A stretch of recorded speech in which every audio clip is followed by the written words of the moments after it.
आत्ता तरी एकच पक्ष दिसतो, जसा काँग्रेस हा एकमेव पक्ष आहे की ज्याचं कुठलं कॉम्प्रोमाइज होऊ शकत नाहीये. बाकी सगळ्या पक्षातून लोक इकडे तिकडे जातात आणि पक्ष पण जातात. आता काँग्रेसच्या 125 वर्षाचा, 135 वर्षाचा इतिहास तसा सांगतो. त्याच्यामुळे अर्थात माझ्या कार्यकर्त्यांशी माझ्या चर्चा चालू आहेत, माझ्या भागातल्या नागरिकांच्यावर चर्चा चालू आहेत. त्यांच्या सगळ्यांचा कानोसा घेऊन आज रात्रीपर्यंत माझा निर्णय नक्की झालेला असेल. पण तुमची चर्चा झाली काँग्रेसच्या नेत्यांशी काही? नाही, माझी झाली नाही. काही माझ्या मित्र जे आहेत, कॉमन मित्र जे असतात वेगवेगळ्या राजकीय पक्षांमधले, त्याच्यामध्ये काँग्रेसमधल्या काही मित्रांबरोबर माझी चर्चा झाली. त्यांनी निश्चित मला त्या संदर्भातला सल्ला द्यायचं कामकाज केलं.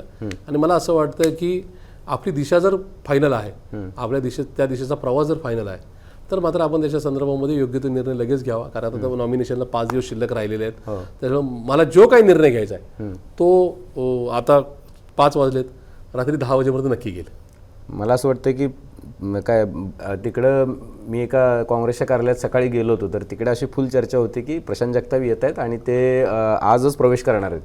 नाही, मी पूर्वनियोजित जो आपला कार्यक्रम होता, मान्य अभिजितजी माझे खूप चांगले मित्र आहेत, त्यांनी मला इन्व्हाइट केलं होतं कालच्या 2 दिवसाच्या घटनेवर. त्याच्यामुळे मी आज स्टुडिओमध्ये आलो. निश्चित मी मुंबईतच आता आहे.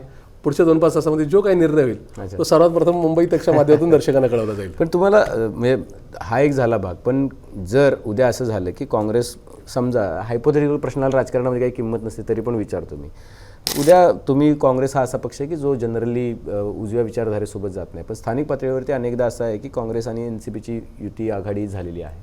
अशी वेळ जर उद्या आली तर परत तुम्हाला असं वाटत नाही की आपल्याला पुन्हा एकदा याच विचाराशी डील करायला लागेल का?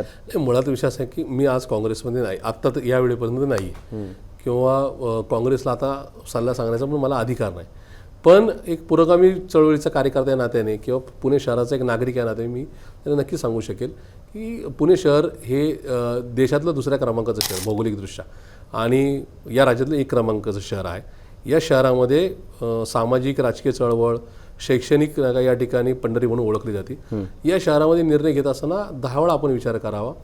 सत्तेतली गणितं काय बसत याहीपेक्षा उद्याच्या लोकसभा, विधानसभा निवडणुका या शहरातल्या नागरिकांनी त्याचबरोबर आपल्या विचाराच्या विचारधारेने आपल्याबरोबर राहण्यासाठी निर्णय योग्य तो घ्यावा, हीच मी त्यांना विनंती करेल. अर्थात सर्वस्वी निर्णय घेण्याचे अधिकार हे काँग्रेसच्या पक्षश्रेष्ठींना आहे.